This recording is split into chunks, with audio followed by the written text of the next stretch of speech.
I'd first just mention my register of interest, given I'm a trustee with one of the charities I'll mention, and also say thank you as well to the staff and yourself and everybody across the House for the incredible work they all do, and of course pay tribute to Sir David, who is still hugely lost, I know, by us all.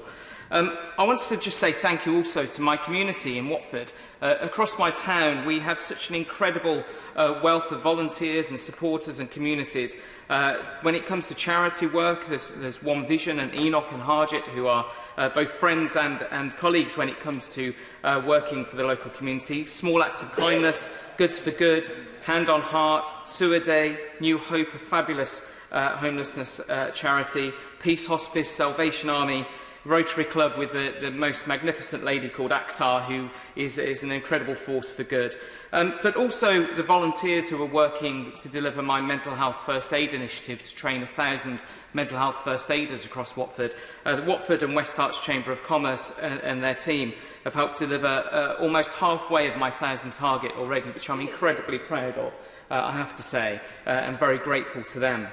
And when I talk about mental health, of course, I cannot fail to mention health and health services. And Watford General Hospital, my big question and my big ask of the past 2.5 years since being elected is to get Watford General Hospital rebuilt, get the shovel in the ground as soon as possible. And as I said to the Prime Minister recently in PMQs, I will even go and buy the shovel myself if it's needed to get started. But really, it's an important point there about frontline services. And just earlier today, in Business Questions, I raised the fact that I would love to have a debate to say thank you to all of our frontline emergency services. We've seen so much that they have done over the past week with regards to fires, but just last week, in my own constituency, in a ward, the Meriden ward, there was an awful fire at the Abbey View, which is a tower block, where they had a fire, and if it hadn't been for the services getting there as quick as they did, it could have been a lot worse. And thankfully, there were no fatalities or any serious injuries. But I am so proud to be able to support our local services, and that also includes our police. So I've been working with the Police and Crime Commissioner to make sure that we're getting a new Watford Police Station, and that will be coming later this year, and I look forward to hopefully cutting the ribbon. Hopefully won't get into trouble with the police by doing that act of vandalism, but hopefully we'll get through that. But also when I talk about... hopefully, with regards services, also working with veterans. And I have to pay a huge respect and support and thanks to Luther Blissett, the former Watford Football Club legend, an England football player, his partner Lauren, Liz and Norman, who have been working with veterans in Watford for a long time now, but they've been setting up the former Players Club.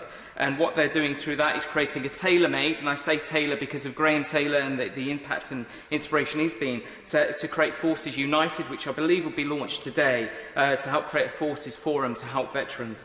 Furthermore, though, there's lots of things that I would cover which are about the infrastructure, and I'm doing work to look at buses, the train infrastructure, and also, as I've mentioned in this place before, fixing Woodmere Avenue, which is an absolute nightmare, and it's a width restriction that scratches many, many cars, and it's become almost legendary in the challenges it's brought to local residents. But hopefully there's some movement on that to get that sorted.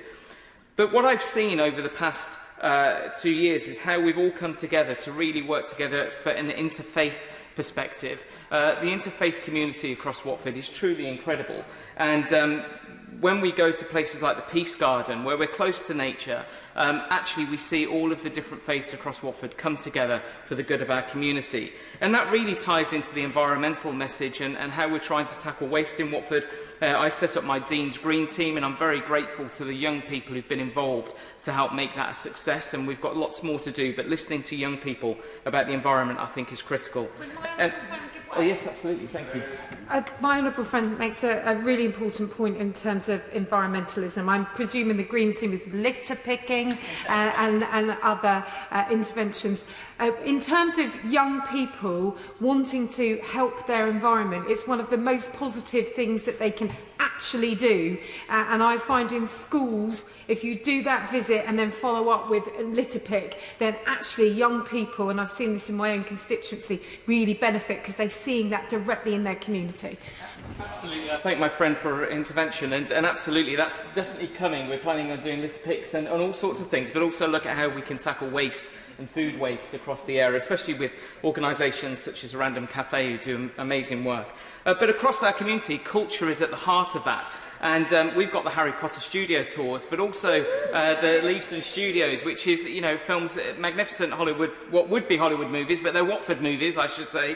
And during the pandemic, I worked with Tom Cruise's team to open up the global film industry. It's a story for another time, but I was very proud to be able to do that from Watford and from Leavesden Studios. But with regards to that, Watford culture is incredible. In the High Street, we've got places like the Pump House, which celebrated its 50th anniversary just recently, and they've got the Watford Fringe coming up later this year. Please do all buy tickets, there's a fabulous act. But we've also got the Electric Umbrella doing work culturally with people with disabilities, and I recently was pushing a yellow piano up the High Street to promote their work and support them in that. We've got the Watford Workshop working with people with disabilities as well to support those.